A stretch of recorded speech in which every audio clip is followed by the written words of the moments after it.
thank God. We have come to the end of our praises. I want to welcome our bishop to come and share with us the word of God. God bless you. Thank you for watching. Thank you for being part of this service. We welcome you and we love you. Amen. Praise the Lord. Amen. You may be seated if you are standing. And it's a time to take this opportunity to welcome all of you, those who are watching us from near and far in our congregations in Kenya, and our friends and whoever you are. I want you to feel welcome and feel at Jesus' feet. This day is a great day, as we have sung. This is the day that the Lord has made, that we should rejoice and be glad in it. I have a word from the Lord. It's a word for each one of you. And if you have your Bible, stand with me to the book of Daniel. Daniel chapter 3. Daniel chapter 3. Daniel chapter 3. And reading from verse 16 to 18. Daniel chapter 3. Reading from verse 16 to 18. Shadrach, Meshach, and Abednego answered and said to the king, O Nebuchadnezzar, we have no need to answer you in this matter. If that is the case, our God whom we serve is able to deliver us from the burning fiery furnace, and he will deliver us from your hand, O king. Verse 18. But if not, I liked in the New Living Translation, it says, even if, let it be known to you, O king, that we do not serve your gods, nor will we worship the gold image which you have set up. Let's pray again. Lord, I thank you for your word.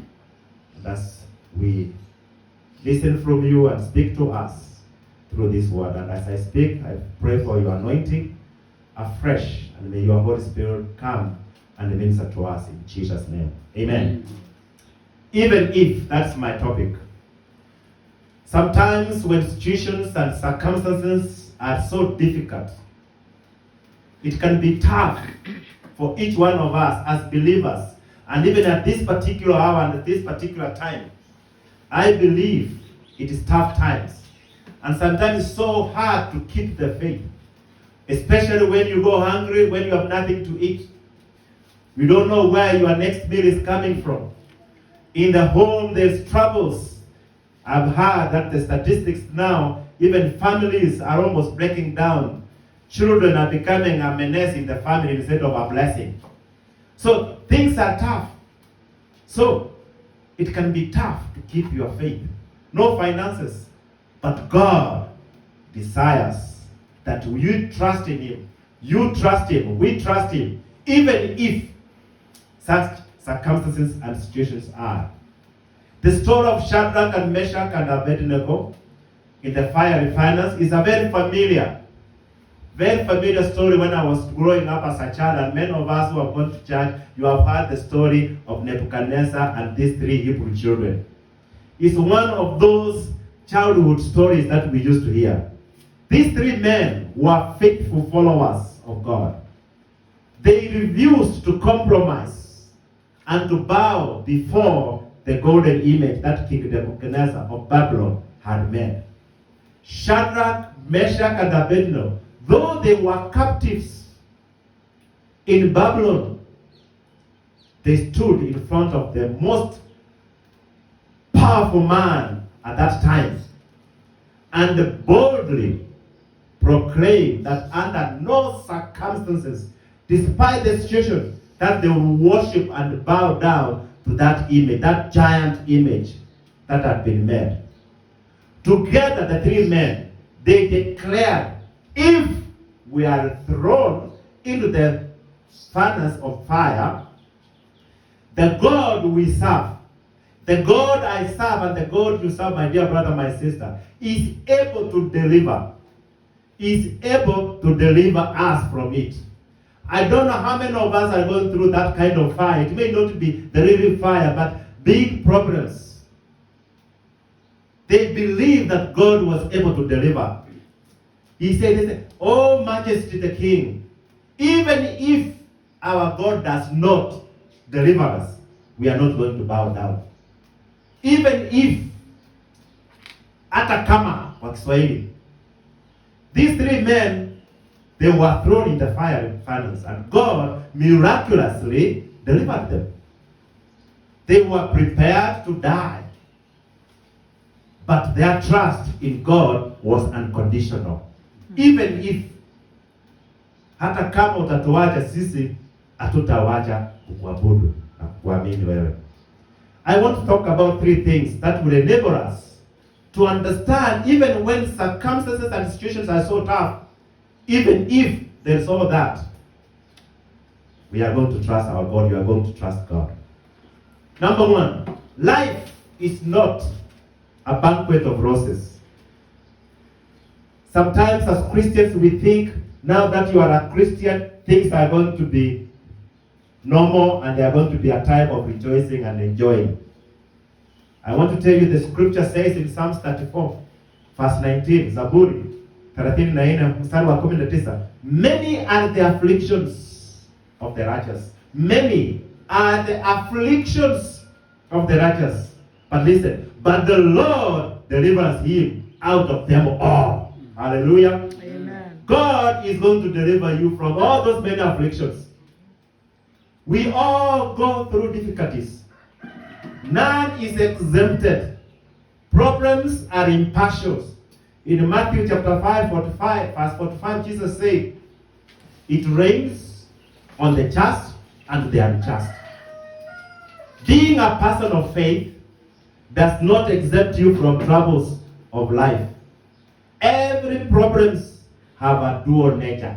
Every problems have two-sided nature. They can either draw you or draw us closer to God, or they can separate us from God. Every problem, even in such a time like this, many people are either being drawn closer to God, or some of them are even running away from God and cursing God. But I'm here to tell you and to announce, when some of these problems come on your way and come on our way, I want to tell you, when trials come, never give up. Don't throw your faith. Have faith in God. They cannot stop us praying. And I know many times like this, people have stopped praying. Some, others are praying more. Of course, we don't go to church, but they don't want to fellowship one with another. For us in Antioch Community Fellowship now, we are doing WhatsApp and texting and maybe a few of these social media. We cannot give up. Actually, when the tough things come, we become tough in our faith. The problems should toughen and should make your faith grow and become strong. The purpose of life itself is solving problems. I like and I love solving problems myself. Some are even going through many of these problems and you run away from your problems. Don't run away from your problems. You need to solve your problems. There are troubles in marriage. Businesses are going down. Health-wise, people are sick. Some of us must be going through health problems. Ministries are going down. Our relationships, jobs are no more. Schools are closed. Students are worried of their exams. Some people do not have the finances. Yes, all these are trials and troubles are coming on our way. But I want to tell you, every problem has an expiry date. Hallelujah. Amen. Every problem has an expiry date. Problem is just a transit. The Bible calls it light affliction. 2 Corinthians chapter 4:17. 2 Corinthians 4:17. This light affliction is but for a moment, for a short time, and it will be gone. It is all written, weeping may endure at night, but joy comes in the morning. That is Psalms chapter 30, verse 5. No storm lasts forever. The wind will stop blowing. the battle will end very soon. The rain will stop, and the sun will come and shine. Don't give up in your trials. The night will soon be over. COVID-19 will soon be over and will be gone. And those who call upon him during the days of trouble, the Bible tells us he will deliver you, he will deliver us. And that's what I believe. And then we shall glorify him, according to Psalms chapter 50, verse 15. So number one, life is not a banquet of roses. Number two, we must have unconditional faith. Unconditional faith. Sometimes, when circumstances and situations are so difficult, it can be tough even to have faith which is unconditional. It's very difficult. But God desires that all of us trust him in such a time like this. Whether our prayers are answered or not, we need to trust him. Abraham is an example in the Bible. He waited for 25 years for him to get Isaac. And even when he got Isaac, soon after, he was again tested and asked to sacrifice his only son. But Abraham obeyed. He obeyed. He showed that he had a no conditional trust. Not if God, you do this for me, then I will trust you. When God saw that in Abraham, the Bible says that he rewarded his obedience. And to us, all of us who are listening, God will reward your obedience when you have no unconditional love. But you may ask, George, Pastor, what do you mean by unconditional faith? Let me just go quickly. What is unconditional? What is unconditional faith? Unconditional faith is a faith in God that is not subject to any condition.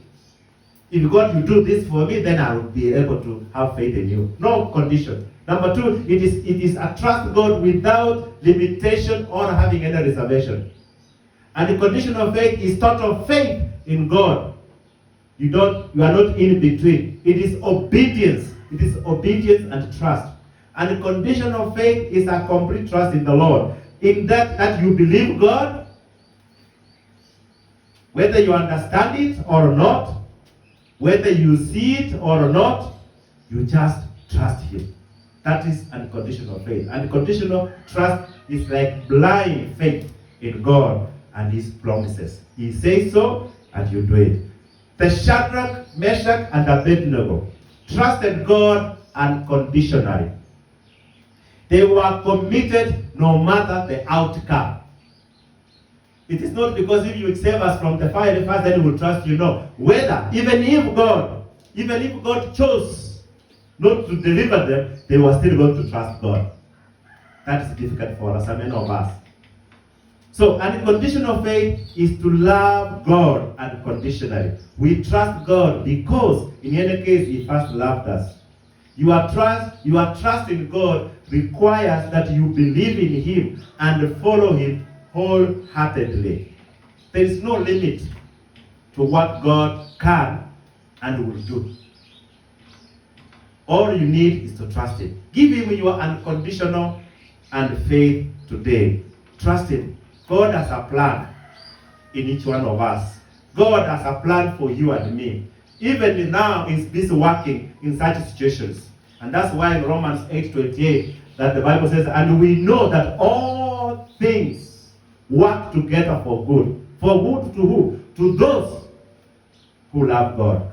To those who are been called according to his purpose. That is Romans 8, verse 28. So, that is unconditional faith. But how do you develop unconditional faith? That will be my third and almost finishing. How to develop your unconditional faith? First and foremost, it is to know God. Friends, if you do not know God, you cannot have unconditional faith. What gave Shadrach, Meshach, and Abednego to say even if it is because they had confidence that they knew God who he was. If you have confidence in God that he will do it in your problem, in your situation, then you will have that unconditional faith. They knew their God. Do you know your God? And they knew he could do it. Do you know that he can do it and save you from your situation? Do you know God? Do you have a relationship with him? Don't only seek him when you have problems. Many of us are seeking for miracles. Yes, I agree. But seek to please him because you know him. Do you know God? Number 2, do you know yourself? Do you know who you are? Are you a child of God? If you don't know who you are, you may not have that unconditional faith to God. You must know that you are a child of God. Have you been redeemed by the blood of Jesus, by the blood of the Lamb?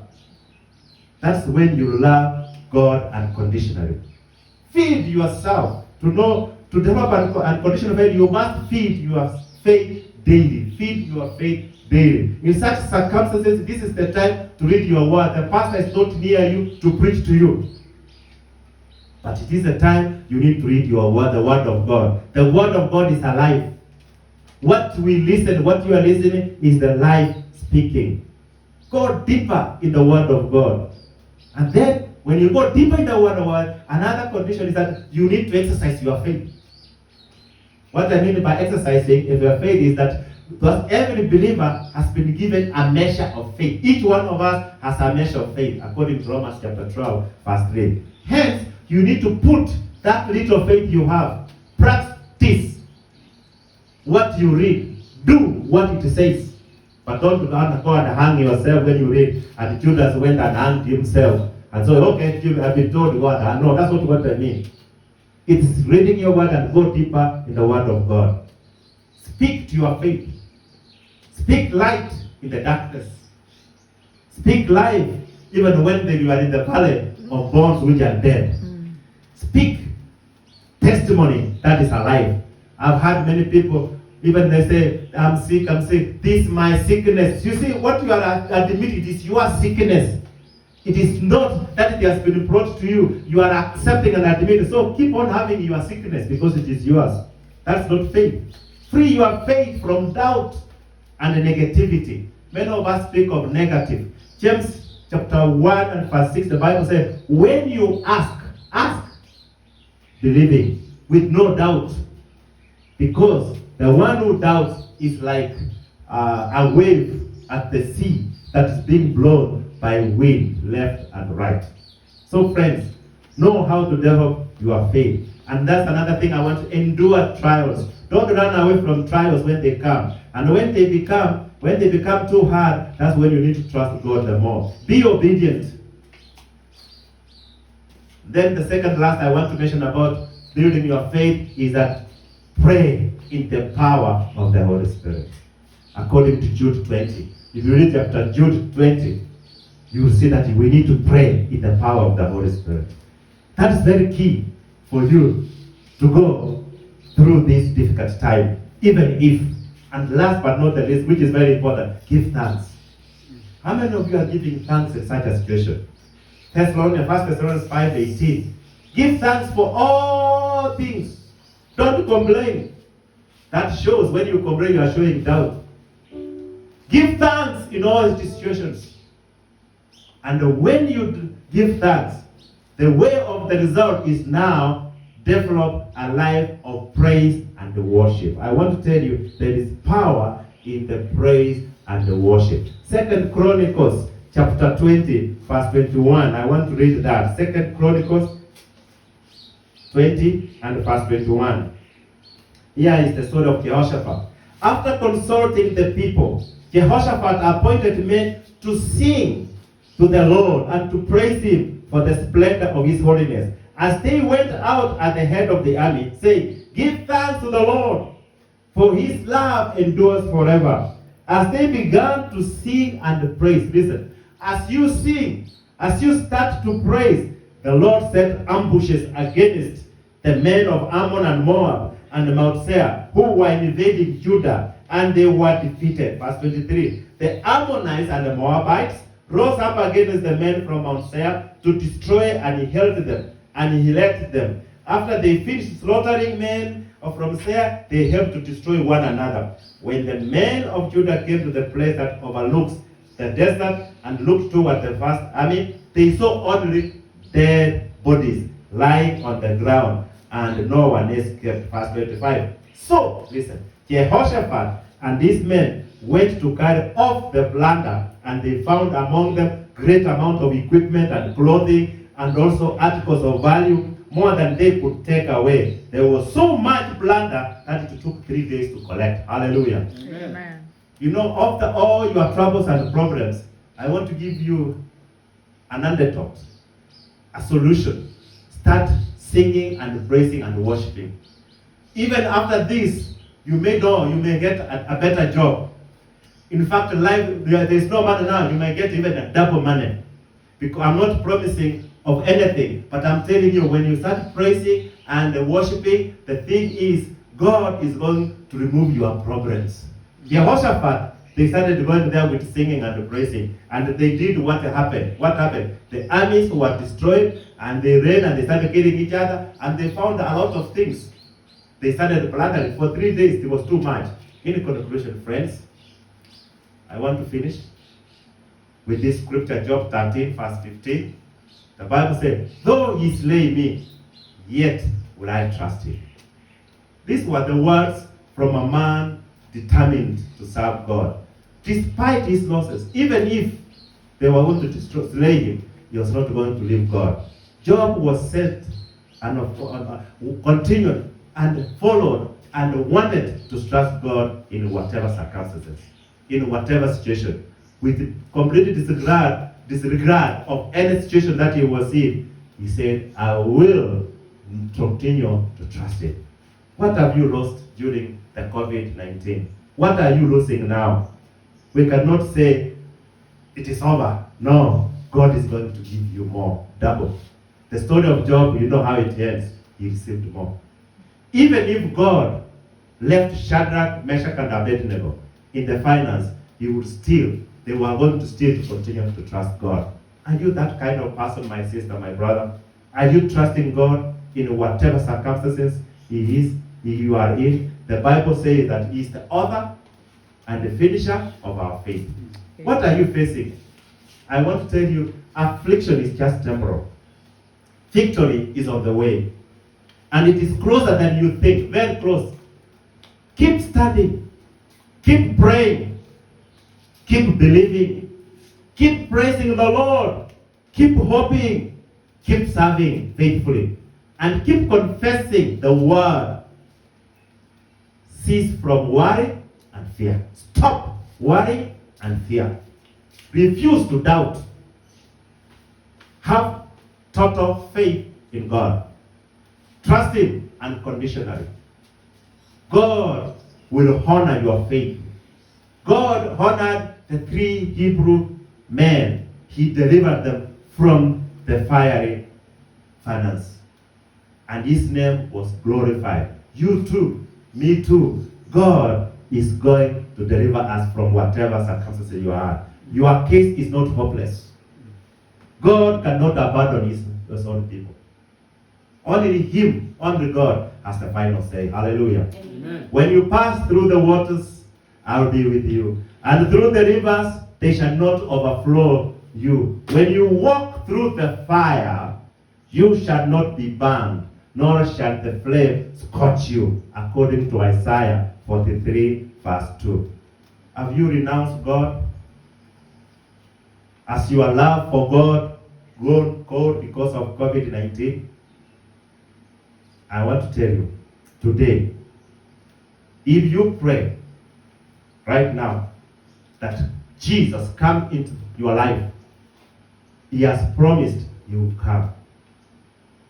I will come and live with you. If you don't know this Jesus, if you don't know this God I'm talking about, God who can take through the fire, even if it only takes those who are faithful. And you can say like this, Lord Jesus, I come to you right now. I know I am a sinner. Please forgive me my sins. With my mouth, I declare that Jesus, from today, I accept you as the Lord of my life. Change me, change my heart from a disobedient heart to a heart that will obey you. With my new heart, I believe that it is because of me that you came to this world. You died for my sins. Take away my problems. Fill me with your Holy Spirit. Write my name in the book of life and make me a brand new person. Amen. Dear friends, if you pray that prayer, Jesus has come into your life. Amen. Amen. I love you all. My name is George Mampoleo, and we'll see you next week, God willing. It's good to worship with you. It is nice being with you. May God bless you. Amenitendea, Amenitendea. amenitendea, amenitendea. Emmanueli, amenitendea. Oh, Emmanueli, Amenitendea. atakutendea, Atakutendea. atakutendea, Atakutendea. Emmanueli, atakutendea. Emmanueli, atakutendea.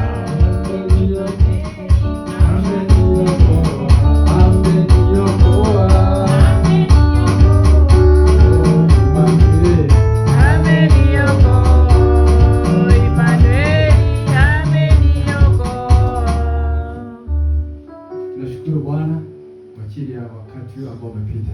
I want to say thank you for the time. Thank you for the work. Thank you for our listeners, for the viewers all over the world.